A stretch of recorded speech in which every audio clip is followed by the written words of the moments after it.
Former President Donald Trump running for president again, announcing his third bid for the White House at his Mar-a-Lago resort late last night. Aaron Parsegian joins us this morning to examine that anticipated announcement and what it means, of course, moving forward. Good morning, Aaron. Good morning. Well, 2024 is starting just a week after 2022. Former President Trump is now the first major party candidate to announce a run for president and file the paperwork. 2 years ago, we were a great nation, and soon we will be a great nation again. America's comeback starts right now. And 10 Tampa Bay political analyst Lars Hafner joins us now to discuss the announcement.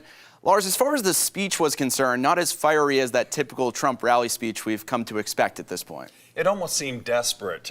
He needed to get back out into the public eye, and he thought this would be a way in which to do it. You realize this is the earliest someone has ever formally announced for president. So he wanted to get back in the public eye quickly, and that's what he did. And one thing I think was notable, a lot of talk about the Biden administration and some of their policies.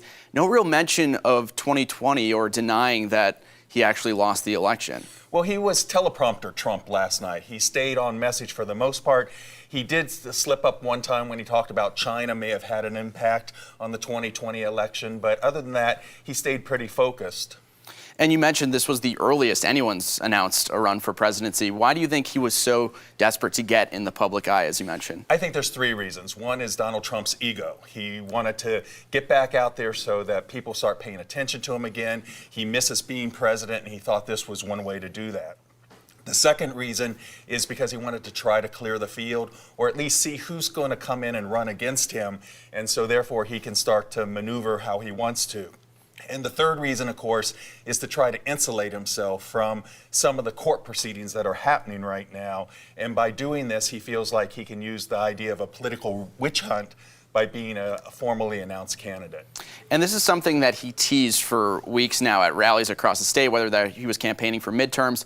A little less enthusiasm entering Tuesday night because of how the Republicans performed on the midterms. Why do you think he still went ahead with this announcement? Was it because of some of those things you mentioned? Absolutely, and he could not pull back from that because it would have shown weakness. But instead he came out to use his term, he was low energy, like Jeb Bush is how he tagged him in the past. And so doing this, he got off to a kind of an audacious start, and we'll see where it goes from here. And obviously, a former president himself, he can raise a ton of money. So what does he have going for him in this next run? Well, first and foremost, he knows that Ron DeSantis has $90 million in the bank, but Donald Trump has about $100 million in the bank. And so by tying up the donors early on, this also will help eliminate some of the other potential candidates to run against him. So Trump, the first to announce their run, but he won't be the last. Lars, thank you. What does this all mean for Governor Ron DeSantis and his possible national hopes? We'll discuss coming up in the next half hour.